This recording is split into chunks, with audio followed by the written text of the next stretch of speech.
big numbers, right? They had Juan Thornhill and Tyrann Mathieu, each with 56 defensive snaps. That's how many the Chiefs had in that game. Daniel Sorensen with 46 and Tedrick Thompson with 20. So it looks like the Chiefs made the adjustment with their shorthanded cornerback group by playing safeties more often. Did you guys notice that? Well, the good news is you've got safeties there who can also double down against the slot. Tyrann Mathieu can play cornerback. Tedrick Thompson can play all three positions back there, cornerback, strong safety, and free safety. So you're probably going to end up seeing a lot more three safety looks because as of right now, the only healthy cornerbacks they have are Ward, Bo Peep Keys, Antonio Hamilton. Obviously, we know L'Jarius Sneed is out, but they also have two cornerbacks on the practice squad they could probably pull up if needed. But I think you're probably going to end up seeing a little bit more three safety looks against the Patriots. And Rashad Fenton as well. Yeah, Rashad Fenton. That's who I was forgetting. Pro Football Focus had 39 of Tyrann Mathieu's 56 snaps at slot corner. When he's on the field, they kind of feel like he's a corner. I mean, that's where he works out a lot during practice, training camp, all that stuff. So, and he can do the job. Like that's not an emergency filling. I mean, he's a stud there too. Chiefs are managing pretty well with this. It seems to me, and they certainly did the job on Monday night, holding their third straight opponent to 20 points. Now that was a little bit of the Ravens came into the game averaging 35 and a half, and it was just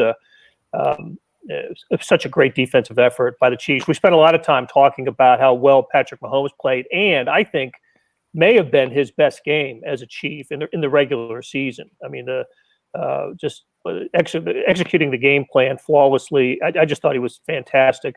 But for the Chiefs to hold the Ravens to about 225 or so total yards, and Lamar Jackson to less than 100 passing, what a complete game effort, by the offense and defense. Special teams, of course, had their issues, but that was a 34-20 outcome that didn't feel like it was that close. Blair, if you had said that after Lamar Jackson's 30-yard run on the third play from scrimmage, if you had said the Ravens are going to finish with one offensive touchdown, I would have said no way. I mean, it looked like they were going to really create problems. I mean, I knew it wouldn't be that easy, right? But it sure made you think they had some inclinations, some notions of ways to get at the Chiefs that they never really did after that. They tightened it up, right? It got to 27-20 in the second half. Although the Ravens never had the ball with a chance to tie the game. The Chiefs as soon as the Ravens made it 27-20, the Chiefs responded with a score. So, okay, let's spin it forward and talk about this Sunday's game against the New England Patriots. Sam Mellinger, I got a chuckle this morning out of a tweet that on your timeline. It seems like the NFL Network thinks the Chiefs are just big bad wolf now. The NFL and the Patriots have to save the NFL with a victory this weekend. Wasn't it? I had no way to react other than hilarity. Everything this year is screwed up, right? Nothing makes sense in the year 2020. And now we have somebody on a league-owned network talking about the Patriots are the plucky underdog that America needs to believe in itself. And the franchise that gave us Lynn Elliott is just this fire-breathing dragon that needs to be stopped at all costs. Guys, what world are we in right now? Man, team wins a Super Bowl, and all of a sudden, America just hates this team, I guess. I don't know. And is that a thing, by the way? I know people have been talking about that, but I don't feel like the Chiefs have achieved that kind of status quite yet. I mean, we're in Kansas City, obviously. Our perspective is a little bit different. But, just nationally, are they hated already? This could one Super Bowl in 50 years. This could be completely thrown off because they're my friends, right? But after almost every Chiefs game, I hear from friends in the Philadelphia area where I grew up and some friends that I have in California that I grew up with, and they love the Chiefs. I mean, they loved watching the Chiefs against the 49ers, and they were 49ers fans. So that's an incredibly small sample size, but I don't – my perception from things like that is that this is such a fun team to watch that that hatred's not really coming that way. They may feel like, well, they're so good that, for the balance of the NFL, somebody's got to knock them off. Okay. But I don't feel like there's a lot of, animosity towards the Chiefs just now, but you guys may have way different viewpoints on that. Yeah. My view is just like you talked about, like how much fun they are to watch. And I feel like if I lived in some other part of the country, that I would think of this team the way that I thought of the Warriors, at least before like Kevin Durant's heel turn, like when they were just up and down the floor and shooting 40-footers and, just having a blast and like changing the way that teams play. I feel like that the Chiefs have some of that in them. And I don't know, man, like I just didn't know that the heel turn came already. Like, I don't know what, really, you can't win one Super Bowl in 50 years now without like people hating you. It's crazy. Remember 2 years ago when the Patriots came in and tried to play the underdog role, and it just didn't make sense at all? Julian Edelman had like that T-shirt campaign and everything. What was that? Oh, the bet against us. Bet against us. And like it just didn't make any sense at all at that time. You know what? Actually, to speak on that, the Patriots are the biggest underdogs this week, and that they've been in 17 years in a football game. Since 2003, they have not been a 7.5-point underdog. Without Tom Brady. They were a big underdog the year that he was sitting out a suspension in one of those early games, but not like this. This is I wonder if Edelman will wear that T-shirt under his pads this week. Bet against us. Well, you'd be betting 7.5 points as well, though. So he doesn't take that into account. Right. Okay. Well, let's look at this game and what's at stake. I mean, one thing when we talked about the Ravens game, we were obviously comparing quarterbacks, the previous two MVPs. We talked about the kickers, Butker and Tucker, and the two best in the of all time in terms of accuracy. I think when my first thought about Patriots Chiefs is what coaching matchup, right? Number one and number two in active coaches and career victories with Belichick and the last two Super Bowl winning coaches, last two Super Bowl winning teams going at it on Sunday. Interesting recent series between Chiefs and Patriots. They played 6 times with Andy Reid as the coach of the Chiefs, and they've split those games with the Patriots winning the two important ones, the 2 playoff games after the 15 season, and then the AFC title game for the 18 season at Arrowhead. But could you describe it as a passing of the torch from the Patriots to the Chiefs? Are we there as have the Chiefs done enough to accept a torch? I mean, or is it just a short-term thing? And what are we looking at here? Just a quick thought, Blair. I mean, quite obviously, if there is anything like that going on here, it has to include a Chiefs win this week, right? And maybe in some weird way, that's the canvas that this game is being played against. But I think they're in the process of making a case that this torch has been passed, right? I mean, it's just sort of interesting. Like, look at since Tom Brady met with Patrick Mahomes after the AFC Championship game, right? You could, if you wanted to get fancy, you could think of that as a moment that, some mystical thing started happening here. And off go the Chiefs last year. Patriots weren't quite what they had been. And now it just looks like a different world, as Sam pointed out earlier, tilted by 2020 circumstances. So if this is what's happening, that gives this game a little extra heft. To me, the passing of the torch occurred last December when the Chiefs marched up there into Boston, or Foxborough, and beat them when Bashaw Breeland had that last-second knockaway in the end zone. That's when the torch was passed, in my opinion, because that allowed the Chiefs to gain that momentum. And, hey, that we knocked the bully, we got the bully off the block there, and now we're on our way to the Super Bowl. With Tom Brady no longer there, the torch is passed, and that's the way I look at it.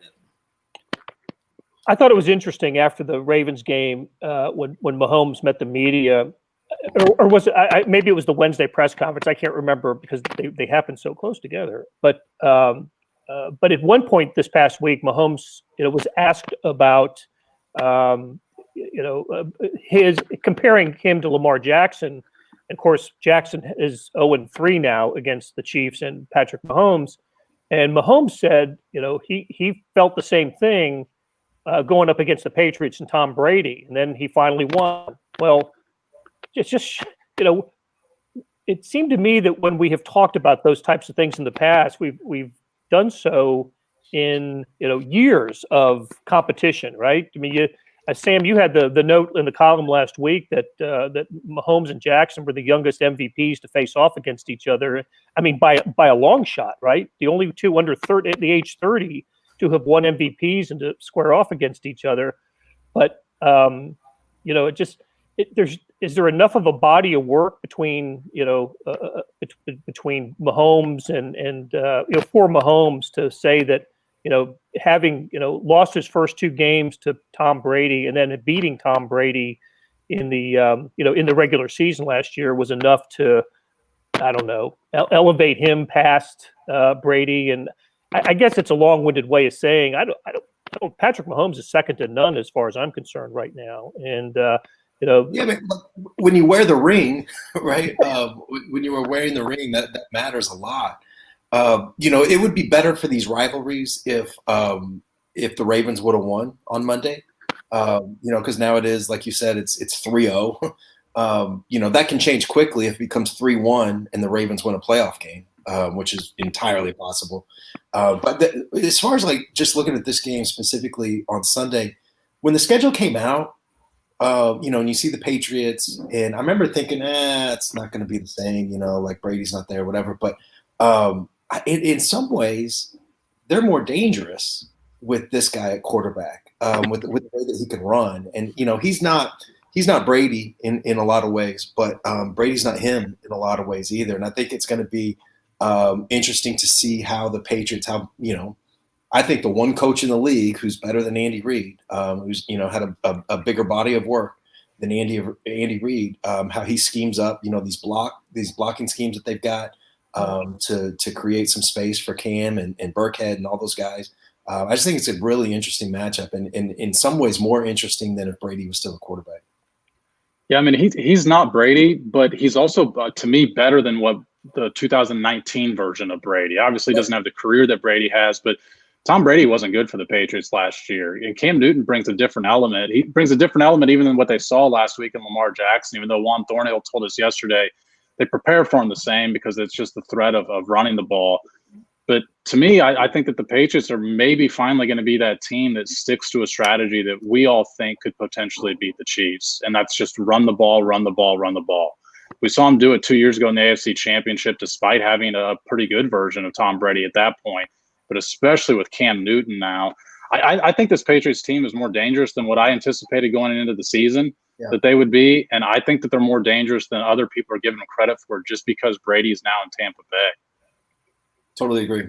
And I also think, just to pivot off that real quick, I think the Patriots, as you noted from that last example, Sam, they'll have the discipline to stay with the running game if they get down 7 or 10, right? They won't just throw everything to the wind because they got down in a way that I think is part of what you need to be able to hang on and compete with the Chiefs. I agree. And Herbie, you can speak to this. What the Patriots have done after losing, players on the defensive side. They easily had the best defense in the NFL last year. They were on a record pace at midseason, as I recall, and still had finished with one of a terrific defense that I think led the NFL in several categories. But then they lose players to transactions, and then Donta Hightower and Patrick Chung opt out for the season. I was thinking, this is going to be the Bills division if with the Patriots, but they have done a decent job on not more than decent. They've been Patriot-like on the defensive side this year. Yeah, when you hear about the next man up, that sports cliche that you hear all the time, next man up, the Patriots epitomize that, and that's because of Bill Belichick. He gets his players and they buy into what he wants them to do. So whenever, I think it was 5 or 7 players that opted out up there in New England because it was 8. Was it 8? It was 8. Okay. And you mentioned Hightower, and we're not talking about your practice squad players. We're talking about starters here, and they're able to fill in there, and that's because of what they are. it's because of Bill Belichick and what he impresses upon his troops, so to speak. I'll tell you, the Patriots are 1 yard away from being 3-0, and if obviously the Chiefs' win at Baltimore last week was probably the most impressive outcome of the NFL season. But if the Patriots had found a way to get in the end zone on the final play at Seattle 2 weeks ago, man, what a great victory that would have been. And again, they lose that game by 5, and Cam Newton was stopped on the 1 yard line. And they had a one play from the 1 to get in. Newton kept it, and the Seahawks, kept him out of the end zone. So that to me is just classic Bill Belichick coaching. They stayed in that game. They played that game all the way to the end, and Newton threw for like 397 in that game. So a couple other things about the Patriots. They are tied for first in the NFL in takeaways with 7. They've had defensive touchdowns in each of their last 2 games. Devin McCourty had a pick 6 in that Seattle game, and they recovered a fumble in the end zone last week against the Raiders. But the Chiefs, that Darwin Thompson fumble against the Ravens was their first turnover of the year. So the Chiefs are very, very good at protecting the ball, taking care of the ball. And, of course, as we know, Mahomes hasn't thrown an interception yet this season. So the other thing that really impresses me about New England, they lead the NFL now. They're the least penalized team in the NFL, and they have not committed an offensive penalty this season. That's pretty stout. Pretty stout. So I think we can agree that this is an offense that's better than last year's New England offense, and they haven't missed a step on defense, and yet the Chiefs are a big favorite. Did the Chiefs get too much of a regard coming off of the game in Baltimore? It's a big number. It is a big number. Yeah, I mean, it's a really big number. I mean, the spreads aren't necessarily, like a cold calculation of what the outcome's going to be. I mean, they're trying to even up, money on each side and all that. But, it's a big number if the Patriots do what we've been talking about. If the Patriots keep it on the ground, limit the number of possessions that each team can have and that kind of thing. But on the other hand, I think that if you look at New England, you just talked about some of the personnel issues that they've had, there's a possibility that they just are not going to be able to keep up. That they can have an 8-minute drive, that ends in a field goal or a touchdown or whatever, and then the Chiefs are going to have a 52-second drive that ends with McCole Hardman in the end zone. Yeah. Cody and Drizzy reminds us that Seattle did move the ball at will against the Patriots. Yeah. They did. Russell Wilson had 5 touchdown passes in that game, also the pick 6, but 5 touchdowns. How many? That's all Russell Wilson does this year, right? Just throw 5 touchdown passes. He's unbelievable in a game. What a season he's having. We'll save the MVP race for maybe another week, but I believe two top candidates have emerged from that. So. Okay, what are we giving the Chiefs defense enough credit? They have.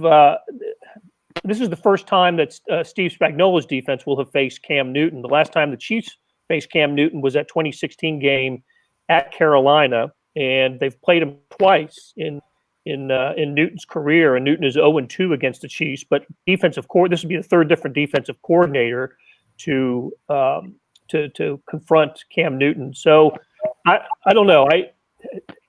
I'm bullish on this Chiefs defense. We've talked about it almost every week, but these guys they're stepping up. Chris Jones is playing, next to Aaron Donald as well as any interior defensive lineman in the NFL.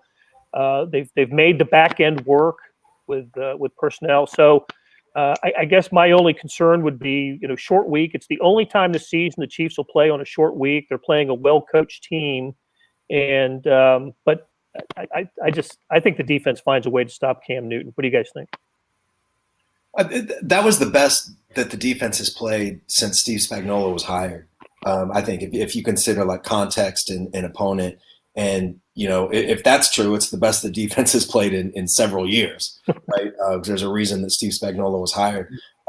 You mentioned Chris Jones, and he's been incredible. I think Frank Clark is playing he's at the height of his powers. Like this is what they thought when they gave up the first round pick and the big contract. I mean, what he did against Baltimore was incredible. I mean, they gave him basically an impossible assignment, right? Like contain Lamar, contain forget quarterback, contain one of the fastest players in the NFL.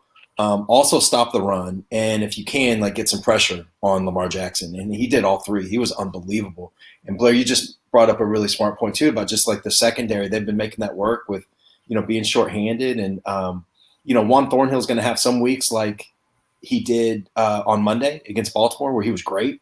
And he's probably still going to have a week or two coming up where it's like it was against the Chargers, where he just looks a little bit, a step off. But gosh, they're making it work. And I was expecting a little bit of a step back from the last, 10, 11 weeks of last season where they were really good, other than the first quarter against Houston in the playoff game. But gosh, they've been even better. I think they've been really good every week. I think they're also going to get better once Willie Gay starts inserting himself into that defense. I mean, zero defensive snaps in week 1, 6 against the Chargers, 9 against the Ravens. So there's a gradual increase as the season progresses, kind of like what we've been talking about from the very beginning. Steve Spagnuolo's scheme. And once he's inserted into that starting lineup, this defense is just going to be lights out. Yeah. And I thought the linebackers had a really good game against the Ravens. Wilson and Neiman, that group, I just thought, and Hitchens, I thought they played, after not playing well in Los Angeles, I thought they came back and did a good job against the Ravens. So what about I don't think there's much evidence of this, but what about a letdown factor? It was a big week, and we saw how Chiefs players, especially defensive players, reacted after the game, and they absolutely played the disrespect card using that ESPN Monday Night Countdown panel and everybody else who was picking the Ravens. And of course, now they're a bigger favorite against the Patriots than Baltimore was against the Chiefs. I tend to think that emotional factors like this are a bigger deal in college than in the pros. But is there a possibility of a little bit of a letdown for the Chiefs? I guess there's always that possibility, but I do think having this be a Patriots week is good for them in that regard, right? It's not like the Patriots aren't going to have their full attention. It's not like they don't respect the recent modern history of what the Patriots have been, and they've got something to prove here. It's not like they can just say, okay, we're good. I think that they've got plenty of incentive. I'm trying to remember too. I guess you can make the case against the Chargers. They were a little flat. Certainly defensively, they sort of talked about that way in hindsight. But I have found it to be pretty rare that Andy's teams don't seem motivated or ready to play. Maybe that's recency bias, but it sure seems to me like they show up virtually every week. I agree. So Sean Schloss and Gabe Hancock have a couple of defensive questions. Sean wants to compare this defense to some of those 1990s Chiefs defenses. Those were fantastic. I think I was the only one working here in that time. But Sam, you were following the Chiefs back then. Those are the Derek Thomas, Neil Smith defenses of the 90s. Those were terrific. But one thing that we know is that offense was not built for playoff success, as Chiefs fans painfully know. But those defenses of the 90s were fantastic. Yeah, I'd slow down with those comparisons. Those 90s teams, they were shutting people down. And, the plan was to win a game with 17 points back then, and they're not doing that now. And, the first 3 weeks, if they get 20 points from each opponent from here on out, the Chiefs are going to win it pretty much everything. I think that's right. Yeah, when have the Chiefs been below 20 in a game? That Colts game last year? Yeah. I think that's the only one. I do. I think you're right. Okay, so conversation has been stimulating enough for me to come up with a candy corn question for the group. I know they can't wait, and of course, the origin of the candy corn question. Herbie is the member of this esteemed group that favors candy corn as his favorite Halloween candy, and this is just our way of never letting him forget that. You know what, Blair? We should have some sort of graphic that has the look on Sam's face whenever Herbie said that. Could somebody screenshot it and send it to us? That should be Neil. Can you work on that? This has Neil written all over it. That was on Twitter, wasn't it? Somebody screenshot it and tweeted it to us. That's right. Yeah. All right, so let's do this. We'll do the candy corn question and give me a final score prediction. The question is, I guess in honor of NASCAR releasing its schedule for 2021, 2 races back at the Kansas Speedway next year, including the fall race being later in the year, October 24th for 2021. I want to ask these guys what their first automobile was, or it's an option, or their worst automobile, first or worst car they've ever driven that was in the family, and then give us a score and how you think the game's going to go. And Herbie, you lead us off. Oh, great. Hey, my first ever car, it was a pass down from my father to my oldest sister, and then eventually to me, was a 1976 Ford Pinto. Goodness gracious, those hatchback Pintos, if y'all can remember those. It was embarrassing to ride that thing, but you know what? It was a car, and when you're 16, 17 years old, you don't care. You just have wheels. And it was brown, a brown Pinto. Oh, my God, man. Anyway, the final score, I'm going to go Chiefs 34, Patriots 27, so they'll win by 7. Wow, high scoring. Okay, all right, Melly, what was your first car?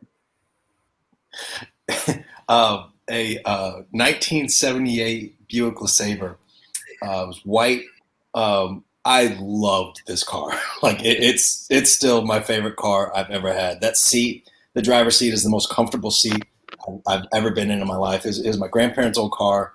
Then my sister had it, my older sister, and then I got it.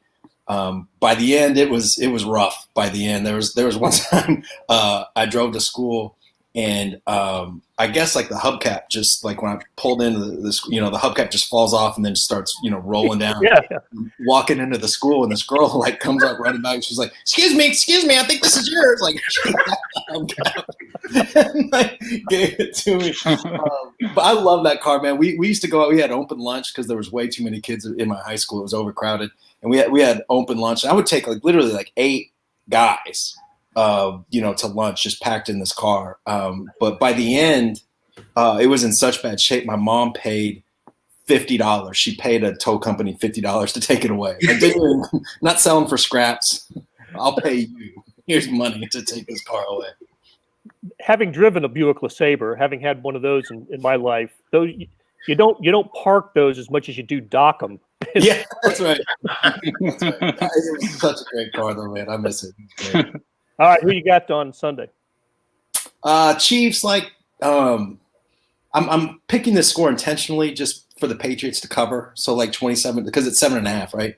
So I'll say 27-20. Okay. Okay, Vahe. My first car I got when I was out of college, it was a 1980 Honda Accord with 50,000 miles on it. Really liked it. But the first car I ever drove was the Gregorian family Malibu Classic. And Sam reminded me of this with that story. I once went on a blind date with an intimidatingly beautiful young lady, and we went bowling. And when we got to the bowling alley, I slammed the car into the curb, so nervous. And we got out of the car, and she couldn't talk. She was laughing so hard. And she turned to me and she said, "Don't you think you better take the car off the curb?" that stands out for some reason. Wouldn't have thought of it without Sam's story. And one last thing, too much car for me, but my favorite car really was my Saturn that I had for 17 years and gave up very reluctantly when it just kind of ground to a halt at 250,000 miles. I hated giving that thing up. Okay, so note to self, best and worst dates for future. The problem is that wouldn't even be the worst date. Chiefs 31-21, by the way. Okay. We'll have to bring Cindy specifically on the show if we do that segment. All right, Sam Mack. My first car was the little Tyke Fred Flintstone car. I'm surprised none of you guys had it.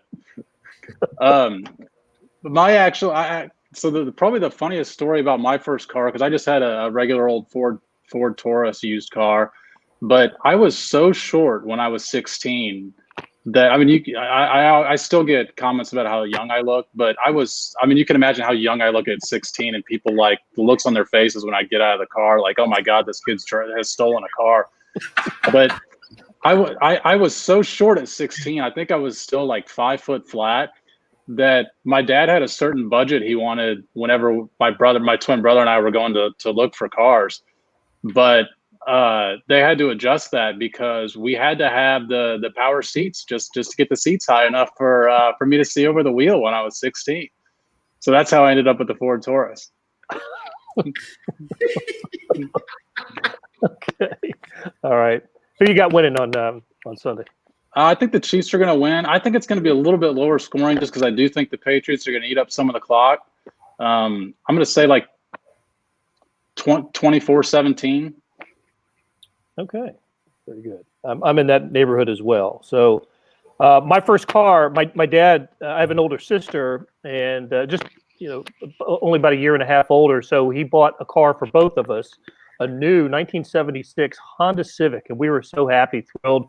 We shared the car until I put it going 35 miles an hour to the back of a parked car one evening. And so after that, the next car that we shared was a 1964 Rambler. And I used to take back and forth to college, and it conked out on me about halfway. College was about 200 miles away from where I lived, and going home one weekend, it conked out. I left it on the side of Interstate 40, and got a ride home. And then as I came back Sunday afternoon, it was still sitting there on the side of Interstate 40, 100 miles from home. I just abandoned it at that point. So, Wait, got a ride home? Did you? no, I made it to a convenience store and called someone to come pick me up because in the late 70s there were no cell phones could you pull out of your pocket and you have to walk. You have to walk a decent amount to get to. No, it was on an interstate. It was near an exit, so I was able to get to a convenience store, and I think actually my dad came and picked me up, and he just said, "Oh, the hell with the car," and we just left it there. So to see it here 2 days later was. I think Blair. I think Sam still has a car on I-70 somewhere on the way to KCI. That might be my story for best and worst dates. Very good. All right, and I've got I'm along the Sam McDowell line. I think I've predicted 24-20 for the Chiefs because I agree with Sam. It's Bill Belichick, terrific coach. He'll scheme up a plan this week to help keep the Chiefs offense off the field. I think he believes that's the best way to stay close in this game. But in the end, there's just no preventing a Chiefs victory. So I believe that's going to do it for today. And we had a great time talking to you. Loved your questions and comments. I wish we could have gotten to more of those. Jeremy Barnes thinks the defense scores twice. I like that. And Brian LeBurge, uphill both ways. Yep, absolutely. That was my childhood. So enjoyed it. Hey, for Herbie Tiopi, Sam Mellinger, Vahe Gregorian, and Sam McDowell, and our producer Beth Welsh, we've really enjoyed this. And join us after the game, probably about an hour and a half to 2 hours after the game on Sunday. We will be back talking Chiefs-Patriots. Take care, you guys. Have a good day.